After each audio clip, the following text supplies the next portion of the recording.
ఏది బట్టినా పిచ్చి అంటావు, సార్కి చెప్తాను బెదిరిస్తానంటావు. అసలు ఏంది నీ ఉద్దేశం? అసలు ఏంది మేడం, నేను తెలియక అడుగుతున్నా కానీ చూసిన చెట్టు వల్ల అది ఇది బాగుంది కదా ఇది బాగుంది కదా అని చూసుకుంటా ఉంటాం. అసలు ఈ చెట్లు పిచ్చేంది, ఈ ఆకుకూరలు పిచ్చేంది? అసలు ఎంత అందంగా ఉన్నాయి ఆ పూలు చూస్తుంటే, ఎంత అందంగా ఉంది, నీకేమన్నా అర్థం అవుతుందా? కాదు, సొంతగా పెంచి ఇంత ఇదిగా ఆనందంగా లేదా? ఉందా లేదా ఆనందంగా? అయ్యి ఈ పూలు భలే ఉన్నాయి, లావి పెద్దగా ఉన్నాయి, మాలకు కూడా భలే వస్తాయి.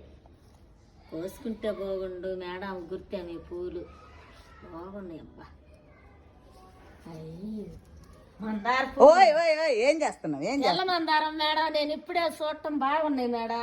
బాగున్నాయని ఎందుకంటే నువ్వేంది నన్ను ఏమైనా పిచ్చి ఈ మొక్కలు పిచ్చి రోజుకో మొక్క తెస్తుంటావు అంటావు, మరి ఇప్పుడు ఎందుకు అంత బాగున్నాయి? మేడం మీరేమో మరి ఎప్పుడు చూసిన చెట్లు చెట్లు చెట్లు కన్నాం కానీ ఎక్కడికి వచ్చేలా బాగున్నాయి. బాగులా చూడు అంత బాగున్నాయి. మరి ఆనందం కావాలంటే చూడు బాగున్నాయి మేడం.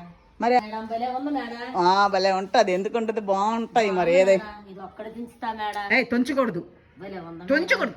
ఒక్కటి ఉన్నప్పుడు అసలు తొంచకూడదు తెలుసా? చెట్టుకి అమ్మకు ఉంచాలి తెలుసా? 4-5 ఉంటే ఒకటి చెట్టుకు ఉంచి తుంచుకోవచ్చు. సొంత తోటలో ఆనందమేలే మేడం. అబ్బో రోజు ఒక బుట్టెడు కాయలు కోసి ఒక బుట్టెడు పూలు పూస్తే ఇంకా అసలు నిద్ర కూడా పోవు మేడం, చెట్టల్లోనే ఉంటా. కత్తిరిస్తా నీ గొంతు. ఆనందంగా ఇప్పుడు ఆనందంగా ఉందా లేకపోతే?